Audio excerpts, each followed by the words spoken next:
Mathematics 9th class की book में से जो यूनिट नंबर 3 है उसका एक इंतहाई अहम क्वेश्चन समझते हैं। और ये वो क्वेश्चन है जो बोर्ड इम्तिहान में भी पूछा गया था।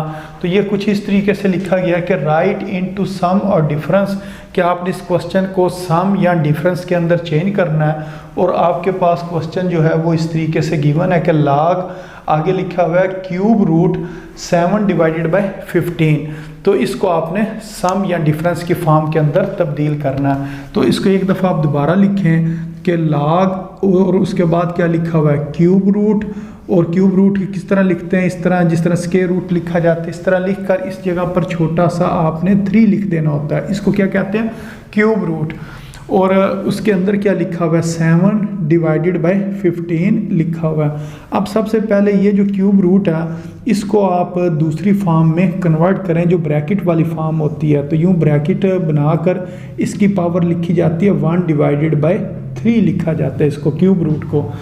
तो अगर खाली स्क्वायर रूट हो, मसलन इस तरह हो, तो इसको हम लिखते हैं ब्रैकेट लगाकर उसकी पावर 1/2 लिखते हैं। अगर इस जगह पर कुछ ना लिखा हो तो इसका मतलब ये है कि इस जगह पर 2 होता है। और अगर इस जगह पर लिखा हो 3, इस तरीके से इसको कहते हैं क्यूब रूट। और इसका जो लिखने का दूसरा तरीका होता है वो इस तरह होता है कि ब्रैकेट बनाकर इसके ऊपर हम लिख देते हैं पावर 1/3 इसकी लिख देते हैं। अब इसी तरह इधर हमने किया, ये जो क्यूब रूट था इसको हमने इस फॉर्म में कन्वर्ट कर लिया ब्रैकेट वाली फॉर्म में। और ये लिखा हुआ 7 डिवाइडेड बाय 15, तो इसको हम ब्रैकेट में लिख लेते हैं। अब ये जो पावर है इसने उतर कर लॉग के शुरू में आ जाना होता है। ये अगर आप देखें लॉग का ये तीसरा कानून है, अगर कोई नंबर लिखा हो और उसकी कोई पावर हो तो जो पावर होती है वो लॉग के शुरू में आ जाती है। जैसा कि इस जगह पर लिखा हुआ है n log m, तो जो n वो पावर थी वो लॉग के शुरू में आ गई थी। इसी तरह अब ये जो पावर 1/3 है ये लॉग के शुरू में आ जाएगी। और साथ क्या लिखा जाएगा, लॉग और 7 डिवाइडेड बाय 15। अब आपने ये डिवाइड को ख़त्म करना, तो 1/3 को आप इधर लिखें। और इस जगह पर आपने गलती नहीं करनी है, वो ये है कि जो ब्रैकेट है वो आपने लाजमी लगानी है। तो ब्रैकेट लगाना अगर आप भूल गए तो ये क्वेश्चन गलत हो जाएगा। तो इस जगह पर आपने ब्रैकेट लाजमी लगानी है। और उसके बाद इस ब्रैकेट के अंदर हम रकमें लिखते हैं, लॉग जो है 7 और फिर हम लिखेंगे माइनस और फिर लिखेंगे log 15।